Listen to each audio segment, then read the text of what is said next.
یہ دکھانے کے لیے کہ ہم تیری خوشی میں شریک ہونے کے لیے آئے ہیں۔ ارے خوشی میں ہر کوئی شریک ہو جاتا ہے، جب دکھ ہے تو دکھ میں شریک ہونے والا کوئی اس کے پاس نہیں۔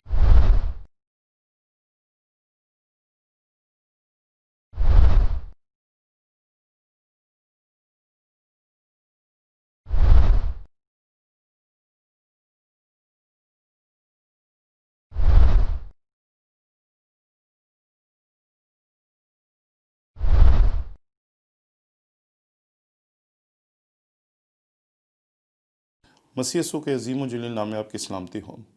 زندگی میں جب ہم کامیابیوں اور کامرانیوں کو چھوتے ہیں، جب ہمارے پاس روپیہ پیسہ ہوتا ہے، وسائل ہوتے ہیں، اچھی نوکری ہوتی ہے، گھر بار ہوتا ہے، سب کچھ ہوتا ہے، تو ہمیں اپنی زندگی میں جو آوازیں سنائی دیتی ہیں وہ بڑی دلچسپ ہوتی ہیں۔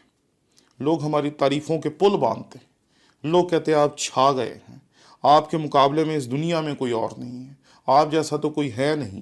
اپنے بھی تعریفیں کرتے ہیں، غیر بھی تعریفیں کرتے ہیں، اپنے عزیز و اقارب خوشی کا اظہار کرتے ہیں، اور سب لوگ آپ کو اس طرح لیتے ہیں جیسے آپ جیسا اس دنیا میں کامیاب نہ کوئی شخص ہوا ہے اور نہ ہوگا۔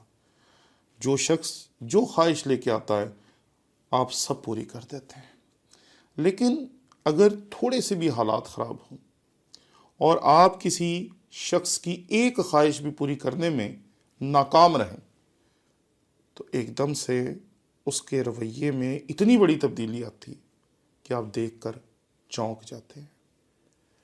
مسیح خداوند نے اپنی زندگی میں اتنے معجزے کیے کہ یوحنا رسول تینوں اناجیل کے تحریر میں لانے کے بعد مسیح خداوند نے اپنی زندگی میں اتنے معجزات کیے کہ یوحنا رسول اپنی انجیل کے آخر میں یہ لکھنے پہ مجبور ہو گیا کہ مسیح خداوند نے جتنے کام کیے تھے اگر ان تمام کاموں کو احاطہ تحریر میں لایا جاتا تو اتنی کتابیں لکھنی پڑتی کہ دنیا میں رکھنے کی جگہ نہ رہتی۔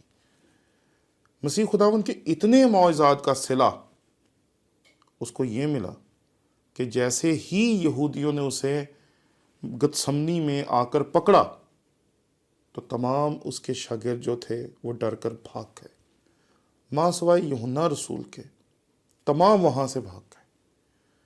تمام لوگ جو مسیح خداوند کے لیے نعرے لگاتے تھے، جنہوں نے شاہانہ داخلے پہ اس کے سامنے اپنے کپڑے اتار کر بچھا دیے اس کے رستے میں، اس کے لیے ڈالیاں توڑیں، یہودی اور رومی سپاہیوں کے سامنے انہوں نے نعرے لگائے اور اپنی جان داؤ پہ لگا دی۔ جیسے ہی مسیح خداوند گرفتار ہوتے ہیں اور وہ جو ان کی خواہش تھی کہ مسیح خداوند مسیح کے طور پر داخل ہو اور تمام رومیوں کو اور تمام جو یہودیوں کے مخالفین ہیں ان کو ختم کر دیں، جیسے مسیح نے اس خواہش کو پورا نہیں کیا، ان کے رویے بدل گئے۔ اور آوازیں کون سی سنائی دے رہی ہیں مسیح خداوند کو؟ میں اسے جانتا نہیں۔ کون سی آوازیں مسیح خداوند کو سنائی دے رہی ہیں؟ اسے صلیب دو، اسے صلیب دو، اسے صلیب دو۔ یہ مسیح خداوند ہے۔ اگر اس کے ساتھ ایسا ہو سکتا ہے تو ہمارے ساتھ کیسا ہوگا؟ اور حالات اور خراب ہو جائیں تو پھر اپنے آپ کو ملنے سے اجتناب کرتے ہیں، رشتہ دار آپ کو ملنے سے اجتناب کرتے ہیں۔ زندگی میں کئی مرتبہ ہم نے دیکھا کہ جب حالات خراب ہوتے ہیں تو جن لوگوں کے ساتھ آپ نے بہت اچھا برتاؤ کیا ہوتا ہے، آپ سمجھتے ہیں کہ اس وقت انہیں ہماری مدد کرنی چاہیے، لیکن جب آپ جاتے ہیں تو آپ کو پتہ چلتا ہے کہ وہ لوگ صرف مطلب حاصل کرنے کے لیے آپ کے پاس آتے تھے۔ جب تک آپ مطلب پورا کرتے رہتے ہیں اچھی اچھی باتیں ان کی طرف سے سنائی دیتی رہتی ہیں، لیکن جب مطلب آپ پورا نہیں کر سکتے تو آپ کو سننے کو ملتا ہے ہم بیزی ہیں، ٹائم نہیں ہے، ہم مصروف ہیں، ہم یہاں گئے تھے، ہم وہاں گئے تھے۔ اور لوگ جو ہوتے ہیں آپ کو اپنے سے دور کرنا شروع کر دیتے ہیں اور سمجھتے ہیں کہ اب یہ شخص بیکار ہو گیا ہے، اب یہ اس قابل نہیں ہے کہ ہم اس سے تعلق رکھیں۔ صرف چند توقعات پوری نہ کرنے کا اتنا برا صلہ، لیکن کیا کریں جی، انسان ہے اور انسان ایسے ہی ہوتے ہیں۔ لیکن اگر حالات اتنے خراب ہو جائیں جتنے ایوب کے تھے کہ آپ کا سب کچھ تباہ ہو جائے، اولاد ختم ہو جائے، تمام روپیہ پیسہ وسائل سب کچھ ختم ہو جائے، تو ایسا شخص جو اپنے شہر کے صدر دروازے پہ بیٹھ کر لوگوں کے فیصلے کیا کرتا تھا، اب وہ شہر سے باہر ہے اور گند کے اوپر بیٹھ کے جس جگہ پہ بیٹھا ہوا ہے وہاں لوگ اپنا کوڑا کرکٹ پھینکا کرتے تھے، اور ایوب وہاں بیٹھا ہوا ہے خاک اور راکھ پہ، اور ٹھیکرے کے ساتھ اپنے جسم کو کھجا رہا ہے۔ ایوب کی کتاب میں بے شمار حوالے ایسے ہیں جو دل کو چھو لیتے ہیں، لیکن ایک بات جو بڑی عجیب ہے، ایوب کے دوست جب اسے دیکھتے ہیں تو اگر آپ اس منظر کو دیکھیں تو ایسا لگتا ہے جیسے ایوب کے دوستوں نے جب اسے دیکھا تو وہ اسے پہچان ہی نہ پائے۔ لگتا ہے کہ جب وہ آئے ہوں گے تو وہ ایوب کے پاس سے جلدی جلدی سے گزر گئے ہوں گے، اور انہوں نے آگے جا کے شہر والوں سے پوچھا ہوگا بھئی ایوب کہاں ہے، اور انہوں نے کہا ہوگا وہ جو شہر کے باہر بیٹھا تھا، جس کا جسم گل رہا ہے، وہ جو ٹھیکرا لے کے بیٹھا ہے، وہ ایوب ہے جو یتیموں کے فیصلے کرتا تھا، جو بیواؤں کا سہارا تھا، اور وہ وہاں بیٹھا۔ اور اس کے بعد اس کے دوست اتنے شرمندہ ہو جاتے ہیں کہ وہ 7 دن اور 7 رات اس کے پاس بیٹھے رہتے ہیں، اسپیچ لیس، لفظ ہی ختم ہو گئے۔ جو کبھی ایوب کو کہتے ہوں گے تو جیسا اس دنیا میں کوئی نہیں، تیرے جیسے فیصلے کوئی نہیں کر سکتا، تیرے جیسا انسان کوئی نہیں، تو جو اہل مشرق میں سب سے امیر ہے، یہ سب ڈائلاگ وہ سنتا ہوگا، اور اب اس کے دوستوں کے پاس لفظ ہی ختم ہو گئے۔ کیا بولیں اس کے ساتھ، کیا کہیں اس کو جس کی امیری پہ وہ فخر کرتے تھے، جس کے فیصلوں کے وہ گن گاتے تھے۔ اس وقت وہی ایوب ہے جو ایک خاک اور راکھ کے ڈھیر کے پاس بیٹھا ہوا ہے اور اپنی کھال کو ٹھیکرے کے ساتھ کھجا رہا ہے 7 دن تک۔ ایوب کی کتاب میں بے شمار جملے ایسے ہیں جو بڑے دل کو چھو لینے والے ہیں، لیکن ایک بات جو وہ لکھتا ہے وہ کمال ہے۔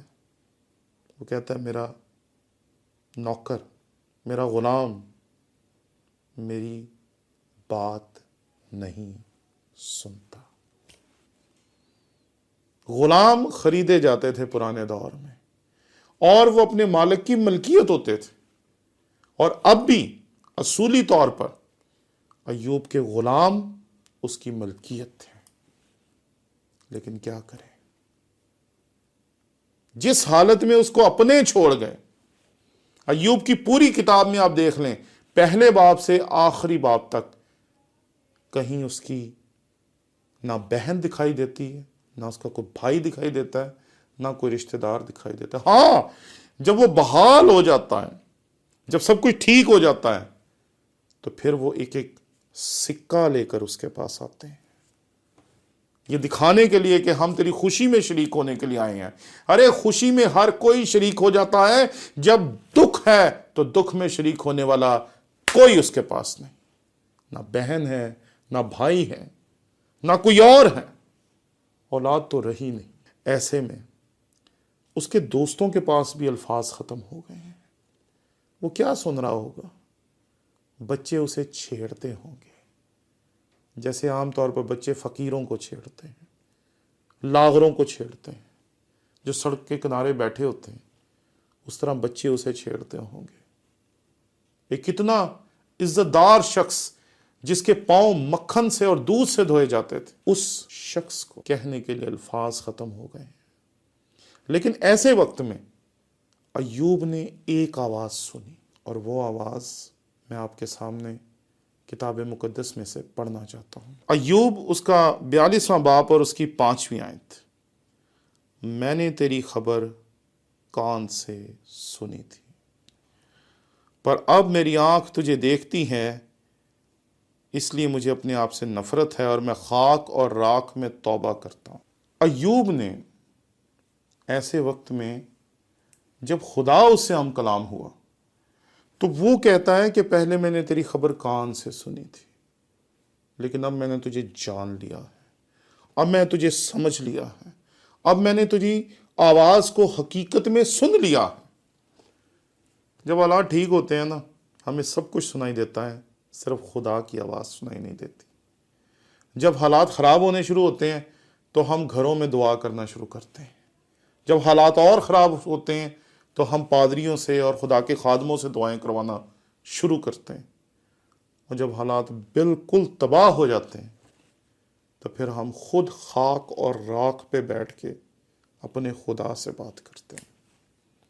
اور یہ ایوب کا نقطہ عروج ہے کہ وہ یہاں خاک اور راکھ پہ بیٹھ کے اس کی آواز سن پایا جس کی آواز ہم میں سے ہر ایک کو سننی چاہیے۔ اس نے خدا کی آواز کو نہ صرف سنا بلکہ وہ کہتا ہے کہ اب میں نے تجھے سمجھ لیا ہے، اب میں تجھے اور زیادہ گہرائی سے جان گیا ہوں۔ جب دنیا میں سب ٹھیک چل رہا تھا ہم سوچتے تھے کبھی کچھ نہیں ہوگا، نہ چرچ بند ہو سکتے ہیں، نہ ہوٹل بند ہو سکتے ہیں، نہ سکولز بند ہو سکتے ہیں، ہم جو کام کرتے ہیں کبھی بند ہی نہیں ہو سکتے۔ کس نے سوچا تھا کہ ہم لوگ جو ایک دوسرے سے ہاتھ ملا کر گلے مل کر ملنے کے عادی ہیں اس عادت کو چھوڑ دیں گے؟ جب حالات خراب ہوئے تو اس وقت سب سے اہم چیز یہ ہے کہ ہم خدا کی آواز کو سنیں۔ جب ہم بھی ایوب کی طرح ہیں، بڑے بڑے گھروں میں روپے پیسہ ہے، سب کچھ ہے، لیکن سیفٹی نہیں ہے۔ آج ہمارے تمام حفاظت کے وسائل جو ہیں وہ جواب دے گئے ہیں، کیونکہ ہمارا دشمن ایسا دشمن ہے جسے ہم اپنی آنکھوں سے دیکھ ہی نہیں سکتے۔ اس وقت سب سے اہم چیز اپنے خدا کی آواز کو سنیں، اس کی آواز کو سنیں تاکہ اسے بہتر طور پر جان پائیں، اسے بہتر طور پہ سمجھ پائیں۔ خدا نے ایوب کے اوپر یہ سب کچھ آنے دیا تاکہ وہ خدا کو بہتر طور پہ سمجھ پائے، بہتر طور پہ جان پائے۔ اور جب ایوب یہ بات کہتا ہے تو اگلی ہی آیات میں حالات بالکل بدل جاتے ہیں۔ خدا ایوب کو بحال کر دیتا ہے اور اس کی ہر ایک برکت کو دگنا کر دیتا ہے۔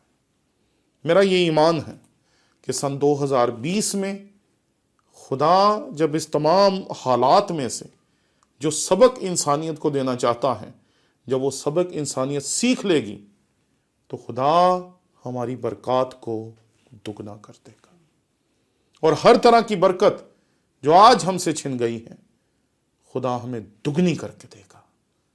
آمین۔